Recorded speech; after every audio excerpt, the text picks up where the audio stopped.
Assalamualaikum warahmatullahi wabarakatuh. Halo teman-teman, berjumpa lagi dengan saya Arif Eko Priyo Atmojo. Pada video kali ini kita akan membincang sebuah topik yang sangat menarik. Apa ya topiknya? Nah, topiknya adalah dapat uang saat kuliah. Mau? Yuk langsung aja kita bahas, yuk. Oke, nah bagaimana sih caranya kita bisa dapat uang saat kuliah? Apa dari minta uang saku terus pada orang tua? Apa dari bekerja? Atau berdagang, berjualan? Ataukah berwirausaha? Ya mungkin Anda berpikiran kalau ingin mendapatkan uang harus bekerja ya.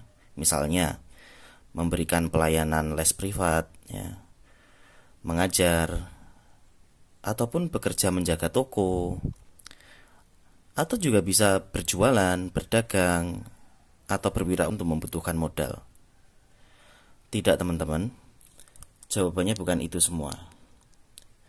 Ketika Anda kuliah, Anda dapat mendapatkan uang dari jalan selain yang sudah kita sebutkan tadi. Lalu gimana dong kalau dapat uang bukan dari jualan, bukan dari berdagang, bukan dari bekerja, bukan dari berwirausaha? Nah, ini dia jawabannya. Ini adalah pengalaman saya waktu dulu kuliah S1. Saya dapat uang dari 3 jalur ini. Yang pertama adiswa, yang kedua adalah kompetisi atau lomba, dan yang ketiga adalah sponsorship. Bagaimana sih caranya mendapatkan uang dari ketiga jalur ini? Yuk kita pantengin terus ya video ini ya. Oke, kita bahas mulai dari yang pertama ya. Langsung aja, yang pertama adalah beasiswa. Apa sih beasiswa itu? Beasiswa ini berasal dari kata bea dan siswa, yang maksudnya adalah biaya yang diberikan untuk siswa. Bisa juga mahasiswa tentunya ya. Oke, ada beberapa tipe atau jenis beasiswa. Ada beasiswa yang diberikan sejak awal kuliah ya, sampai lulus misalkan. Ada juga yang berupa beasiswa ongoing. Beasiswa ongoing ini adalah beasiswa yang diberikan ketika Anda sudah masuk ke kuliah, misalkan sudah berada di semester 2 atau semester 4. Oke. Yang kedua adalah ada beasiswa prestasi dan juga beasiswa untuk mahasiswa yang kurang mampu secara ekonomi ya, yang orang tuanya kurang mampu begitu. Dan yang ketiga ada beasiswa afirmasi yang biasanya diperuntukkan untuk kategori masyarakat tertentu. Misalkan santri ataukah dari daerah terluar, tertinggal, terdalam, dan sebagainya. Nah, selanjutnya adalah beberapa contoh beasiswa yang insya Allah masih eksis sampai saat ini ya. Yang pertama adalah beasiswa PPA dan juga BBM. Ya. Ini adalah beasiswa yang biasanya rutin diberikan pemerintah ya. Kalau yang PPA ini untuk mahasiswa sedangkan yang BBM untuk mahasiswa yang kurang mampu secara ekonomi. Yang kedua adalah beasiswa unggulan Kemendikbud. Ya, kalau sekarang ya jadi ini ya Kementerian Pendidikan, Kebudayaan dan sekaligus pendidikan tinggi. Nah, beasiswa unggulan ini insya Allah membuka peluang untuk setiap tahunnya. Jadi kalian nanti bisa googling ya dengan kata kunci beasiswa unggulan Kemendikbud Dikti begitu. Lalu berikutnya adalah beasiswa LPDP. Beasiswa LPDP ini rutin juga diberikan setiap tahun. Ini merupakan beasiswa yang sangat prestisius di Indonesia ya. Karena ini merupakan beasiswa yang sangat banyak mengcover kebutuhan perkuliahan Anda nanti. Misalkan SPP, uang saku yang cukup tinggi, dan biaya konferensi, publikasi, biaya buku, biaya kedatangan, dan sebagainya. Pokoknya top lah beasiswa ini. Nanti Anda juga bisa googling dengan kata kunci beasiswa LPDP. Oke, lalu ada juga beberapa beasiswa lainnya seperti beasiswa dari Tanoto Foundation, kemudian beasiswa Bakti Nusa dari Dompet Duafa ya. Bakti Nusa ini dari Dompet Duafa. Kemudian ada juga beasiswa Dataprint. Tentu saja selain yang sudah saya sebutkan ini ada juga banyak beasiswa lainnya ya. Misalkan beasiswa dari bank-bank tertentu atau beasiswa dari BUMN dan sebagainya. Nah, ini pandai-pandainya kita saja mencari informasi ya terhadap beasiswa yang tepat, yang cocok untuk kita dan sesuai dengan jenjang pendidikan kita. Kalau kita masih cari beasiswa yang memberikan biaya kuliah untuk jenjang S1, dan tentu saja kita pilih, kita cari yang kita dapat memenuhi kriterianya, karena setiap beasiswa itu memiliki kriteria masing-masing atau persyaratan masing-masing. Jadi antara beasiswa satu dengan yang lainnya itu persyaratannya berbeda-beda, dan pastikan bahwa diri kita layak dan bisa memenuhi kriteria-kriteria yang diberikan tersebut.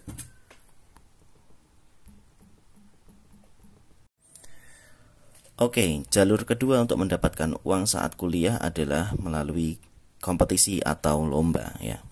Ada banyak jenis kegiatan yang dapat diikuti oleh para mahasiswa tentunya. Yang pertama adalah karya tulis ilmiah atau lomba karya tulis ilmiah. Lomba jenis ini sangat banyak ya. Sangat banyak diadakan di perguruan tinggi atau di kampus-kampus. Yang kedua adalah lomba esai. Kemudian yang juga termasuk prestisius adalah yang ketiga ini, yaitu program kreativitas mahasiswa atau PKM, karena ini langsung diselenggarakan oleh Kemendikbud. Tentunya kalian bisa mengakses beragam informasi mengenai lomba-lomba ini dengan cara mencarinya di Google, misalkan dengan keywords atau kata kunci lomba karya tulis ilmiah atau lomba esai, dan juga program kreativitas mahasiswa. Kalau PKM ini diadakan 1 kali setiap tahunnya. Kalau pada slide sebelumnya tadi, lomba-lomba yang saya sajikan lebih cenderung kepada jenis lomba menulis ya. Nah, pada slide yang ini, bagi Anda yang hobi ngomong ya, daripada kita ngobrol-ngobrol yang kurang jelas, ngomong atau ngobrol itu bisa kita alihkan untuk mendapatkan uang ya, dengan cara mengikuti lomba-lomba berikut ini. Yang pertama adalah lomba debat ya. Lomba debat ini bisa berupa lomba debat dalam bahasa Inggris ataupun lomba debat dalam bahasa Indonesia ya. Tentu untuk dapat mahir berdebat, Anda dapat komunitas-komunitas debat yang biasanya juga ada di kampus-kampus atau di tempat Anda kuliah. Berikutnya adalah lomba cerdas cermat, dan yang terakhir adalah lomba pidato atau speech contest kalau dalam bahasa Inggris. Nah, dalam lomba pidato atau speech contest ini Anda biasanya disuruh bicara tentang suatu topik dengan jangka waktu tertentu, dalam waktu tertentu ya, sehingga Anda dapat mempersuasi dan memberikan penjabaran penjelasan yang menarik kepada para audiens. Nah, jalur yang ketiga adalah jalur sponsorship. Dalam artian kita mencari sponsor atau pendanaan untuk kegiatan-kegiatan kita. Nah, kegiatan apa saja sih yang bisa disponsori atau didanai oleh pemberi sponsor tersebut? Yang pertama adalah konferensi. Konferensi ini biasanya berupa pertemuan ilmiah, call for paper, ya, call for paper untuk mengundang para pemakalah atau presenter dari bisa dalam suatu negara atau bisa juga dari berbagai negara. Nah, Anda bisa mencari pendanaan atau sponsorship untuk kegiatan konferensi ini. Jika Anda presenter atau pemakalah ya tentunya. Kalau hanya sebagai partisipan atau peserta, saya rasa ini tidak bisa. Yang kedua adalah jika Anda mengikuti kompetisi atau lomba, baik itu lomba menulis, lomba berbicara, misalkan lomba debat, cerdas cermat, atau lomba speech atau pidato. Ya, tentu Anda bisa untuk membiayai kegiatan lomba ini ya. Yang ketiga adalah kegiatan yang berdampak ya, tapi ini biasanya bisa dilakukan oleh organisasi ya, bukan individual. Misalkan Anda melakukan kegiatan pengabdian masyarakat berupa pelatihan dan sebagainya kepada masyarakat. Nah, ini juga bisa didanai, tapi biasanya ini merupakan kegiatan organisasi, bukan individu.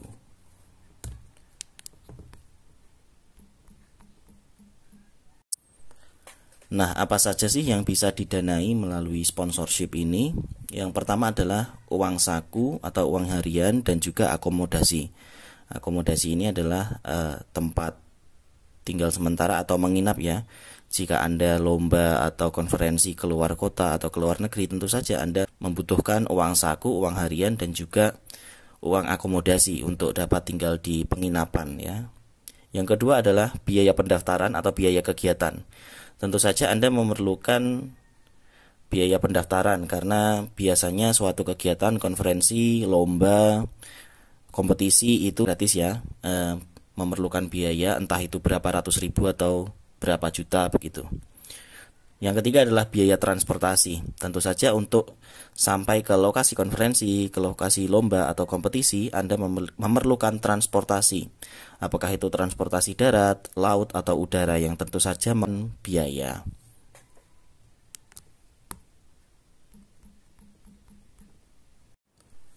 Lalu dari mana saja sih kita dapat mendapatkan dana sponsorship itu? Yang pertama adalah tentu saja kampus Anda, baik itu di level fakultas, bahkan di level universitas ya, atau institut atau sekolah tinggi ya, atau akademi. Oke, yang adalah lembaga pemerintah ya, biasanya Pemda atau Pemkab atau Pemkot tempat Anda berdomisili atau Anda punya KTP daerah mana. Nah, coba Anda bisa mengajukan proposal ke sana. Bisa juga biasanya ke Kementerian Pemuda dan Olahraga atau dan lembaga pemerintah lainnya yang tentu potensial untuk bisa memberikan sponsorship pada kegiatan Anda. Nah, yang ketiga adalah lembaga swasta, misalkan lembaga perbankan atau lembaga pendidikan, lembaga perbukuan ya, penerbitan buku yang mereka memiliki program corporate social responsibility sehingga mau memberikan sponsorship atau pendanaan untuk kegiatan Anda.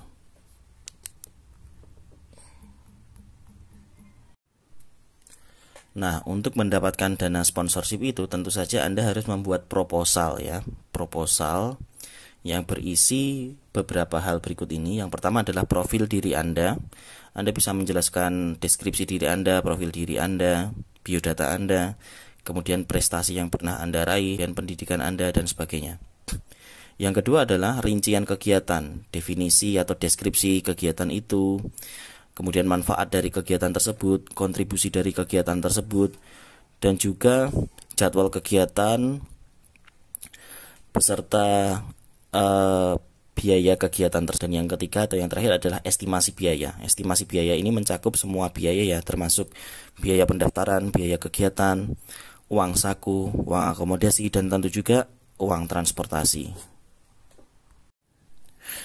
Nah, sekarang apa sih yang harus Anda lakukan untuk dapat uang dari 3 jalur yang sudah saya sebutkan tadi? Nah, yang pertama adalah aktif mencari informasi.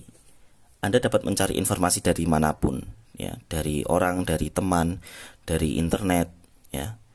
Gunakan waktu luang Anda untuk mencari tentang beasiswa, tentang lomba kompetisi, dan juga tentang sponsorship, dari mana Anda bisa mendapatkan pendanaan untuk kegiatan-kegiatan Anda tadi. Nah, yang kedua adalah bergabunglah dengan komunitas ataupun organisasi yang fokus pada pengembangan diri ya. Pengembangan diri yang Anda minati. Misalkan Anda berminat untuk mendalami karya tulis ilmiah, maka bergabunglah dengan organisasi kemahasiswaan yang fokus pada penulisan karya tulis ilmiah. Kalau Anda tertarik dengan pidato, Anda silahkan bergabung dengan komunitas ataupun organisasi yang berfokus pada kegiatan pelatihan debat, pelatihan pidato, dan sebagainya. Yang ketiga adalah termotivasilah dan segera beraksi. Ya, bangunlah dari tempat tidur Anda, rencanakan apa yang akan Anda lakukan dan segera laksanakan rencana Anda tersebut, dan semoga sukses segera mendatangi Anda. Baik, sampailah kita pada penghujung video ini. Semoga apa yang saya sampaikan tadi bermanfaat untuk kita semua. Semoga sehat selalu. Cukup sekian. Wassalamualaikum warahmatullahi wabarakatuh.